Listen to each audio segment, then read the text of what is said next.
কোনো একটা device gaming পারপাসে তৈরি করা হয়েছে কিনা এটা কিভাবে বুঝবেন? একদমই সিম্পল। যদি সেখানে RGB লাইট থাকে তাহলে আপনাকে বুঝতে হবে এটা একটা গেমিং ডিভাইস। যেমন আমাদের আজকের ভিডিওর সাবজেক্ট EKSA ব্র্যান্ডের E900DL নামের একটা গেমিং হেডসেট। এন্ড এটা যে গেমিং হেডসেট কীভাবে বুঝছি? কারণ এখানে RGB লাইট আছে। স্মার্ট।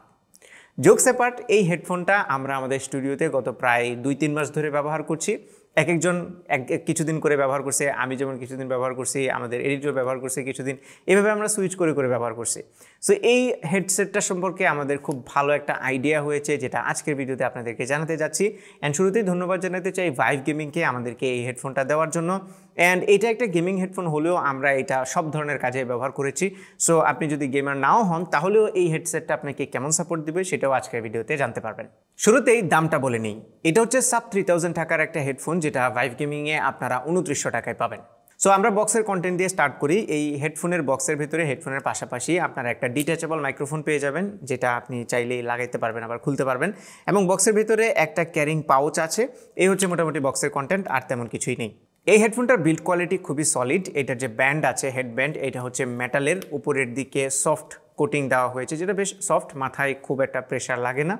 এবং যেহেতু মেটালের তৈরি, সো এইটাতে আমি কানে লাগাইলে একটা প্রেশার পয়েন্ট খেয়াল করছিলাম। স্পেশালি এটার যে ফোমগুলো আছে, এইগুলোর সফটনেসটা যদি আরেকটু বেটার হতো তাহলে হয়তো বা ওই প্রেশার পয়েন্টটাতে খুব একটা চাপ লাগতো না। বাট এই যে ফোমগুলো আছে, কুশনগুলো আছে, এইগুলো মোটামুটি সেমি সফট বলা যায়, যার ফলে কিন্তু দীর্ঘ সময় যদি আপনি কানে লাগিয়ে রাখেন তাহলে কাপের চারপাশে আপনি কিছুটা প্রেশার ফিল করবেন। এবং আমি 2-3 ঘন্টা লাগানোর পরে হালকা একটু প্রেশার ফিল করছিলাম আর একটু ব্যথা ব্যথা অনুভব করছিলাম, এটাও দীর্ঘ সময় লাগিয়ে রাখার পরে। সো এইটা হচ্ছে এই মেটালের একটু টাইট ব্যান্ড হওয়ার ফলে। এর বাইরে মানে ইনিশিয়াল কমফোর্ট কিন্তু এটার খুবই ভালো। এবং এটার যে ফোমগুলো আছে এইটা একদম পারফেক্টলি কানে ফিট হয়, বেশ বড় রাউন্ডেড, সো পুরো কানটায় ভেতরে চলে যায়। লেফট রাইট মার্কিং আছে এটার ভেতরে। এবং এই যে কুশনগুলো, এগুলো কিন্তু অ্যাডজাস্ট হয়। সো যে কোনো সাইজের মাথা, যে কোনো শেপের কানের জন্য এটা কিন্তু একদমই অ্যাপ্রোপ্রিয়েট। এটা ইনিশিয়ালি লাগানোর পরে কিন্তু কমফোর্ট নিয়ে কোনো প্রবলেম ফেস করিনি। আর এটা একটা ক্লোজড ব্যাক হেডফোন, সাইডে মেটালিক ম্যাশ দেওয়া হয়েছে, যেটা দেখতে বেশ গুড লুকিং। মাঝখানে এক্সার লোগোটা আসে ট্রায়াঙ্গুলার শেপের, এবং এই লোগোটাই হচ্ছে লাইট আপ হয়, RGB লাইট এটাতে জ্বলে। এবং সেটার জন্য এটা যে কেবলটা আছে সেটাতে একটা USB আছে, এই USBটা আপনাকে কানেক্ট করতে হবে। USB কানেক্ট না করলে কিন্তু লাইট জ্বলবে না। এবং এটা একটা স্ট্যাটিক লাইট, এখানে কিন্তু চেঞ্জ করার মতো কোনো অপশনও আপনি পাবেন না। আর 3.5 মিলিমিটার যে জ্যাকটা, এটা হচ্ছে একটা TRRS কেবল। সো এইটাতে মাইক্রোফোনটাও বিল্ট ইন আছে, মানে এক কেবলে মাইক্রোফোন এবং আউটপুট দুটাই পাবেন।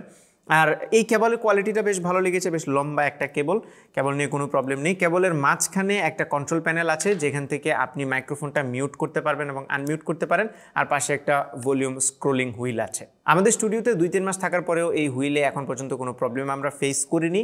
সো বেশ ডিউরেবল মনে হচ্ছে। বাট এই হুইলটাকে আমার ভয় লাগে, কারণ আমার লাইফে যত হেডফোন এই হুইলওয়ালা ছিল, একটা সময় গিয়ে হুইলটা নষ্ট হয়ে যায়। বাট এটা কিন্তু এখন পর্যন্ত ঠিক আছে।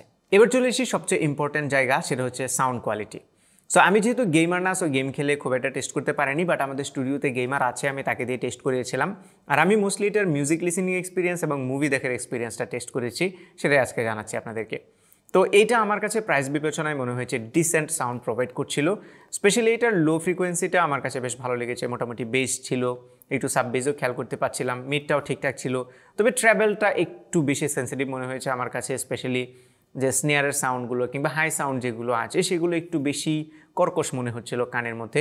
এই জিনিসটা আমার খুব একটা পছন্দ না। আমি একটু সাটল ট্রাভেল পছন্দ করে থাকি। আমার অনেকেই আছে ট্রাভেল পছন্দ করতেও পারে। সো সেই বিবেচনায় আমি এটাকে ডিসেন্ট একটা রেটিং দেবো সাউন্ডের বেলায়।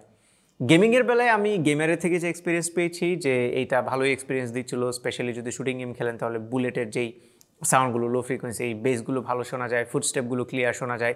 সাউন্ড স্টেজটা মোটামুটি ওয়াইড, একটা ক্লোজ ব্যাক হেডফোন হিসেবে যেরকম হওয়া উচিত ওইরকমই ওয়াইড ছিল। স্টেরিও ইমেজারে যেটা স্টেরিও এক্সপিরিয়েন্স সাউন্ডে, সেটাও আমার কাছে বেশ ভালো লেগেছে। ইনস্ট্রুমেন্টাল সেপারেশন ভালো ছিল। তার ওভারঅল এটার সাউন্ড কোয়ালিটি 2900 টাকার বাজেটে বা সাব 3000 বাজেটে ডিসেন্ট বলা যায় নিঃসন্দেহে। আর গেমিং হেডসেটের আরও একটা ইম্পর্টেন্ট পার্ট হচ্ছে মাইক্রোফোন। সো এটা মাইক্রোফোনটা যেহেতু ডিট্যাচেবল, এটা একটা ভালো সুবিধা। যখন মাইকটা ইউজ করবেন না, আপনি চাইলে ডিট্যাচ করে রেখে দিতে পারেন। এখন আমরা একটু দেখি যে এই মাইকের সাউন্ড কোয়ালিটিটা আসলে কেমন। এখন আপনারা যে সাউন্ডটা শুনতে পাচ্ছেন এটা রেকর্ড হচ্ছে এই হেডফোনের ডিটাচেবল মাইক্রোফোনটা দিয়ে অ্যান্ড এই মাইক্রোফোনের সাউন্ড কোয়ালিটি আমার কাছে ওভারঅল ভালোই লেগেছে। স্পেশালি গেমাররা এটা নিয়ে কোনো সমস্যা ফেস করবে না। আপনি চাইলে এটা দিয়ে জুম কনফারেন্স, ভিডিও কল কিংবা মাঝে মধ্যে একটু আধটু ভিডিও রেকর্ড করতে পারবেন। সো মাইক্রোফোন কোয়ালিটি নিয়ে আমি মোটামুটি হ্যাপি। সো ফাইনালি যদি কনক্লুড করি তাহলে প্রথমেই বলবো এই প্রাইসে এটার সাউন্ডটা বেশ ডিসেন্ট ছিল এবং এখানে যে লাইটটা আছে RGB লাইট, এইটা গেমাররা বেশ পছন্দ করবে, অনেকে আছে এটা প্রেফার করতে পারে। এর বাইরে শুধু একটাই নেগেটিভ জিনিস পেয়েছি আমি, সেটা হচ্ছে দীর্ঘ সময় পরে রাখলে কানে একটু ব্যথা হয়।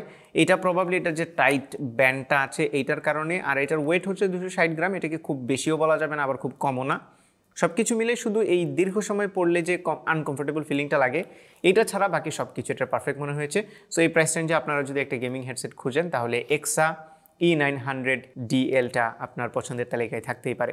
আমি লিঙ্কটা ভিডিও ডিসক্রিপশনে দিয়ে দেবো, আপনারা চাইলে অর্ডার করতে পারেন অনলাইনে। এই ছিল আমাদের আজকের ভিডিও। আশা করি ভিডিওটি আপনাদের ভালো লেগেছে। যদি ভালো লেগে থাকে তাহলে ভিডিওতে একটা লাইক দেবেন, কমেন্ট করে জানাবেন কেমন লাগলো। আপনার ফ্রেন্ডদের সাথে শেয়ার করতে একদমই ভুলবেন না। আমাদের পেজে ফলো এবং চ্যানেলে সাবস্ক্রাইব করতে মাস্ট। দেখা হবে পরবর্তী ভিডিওতে।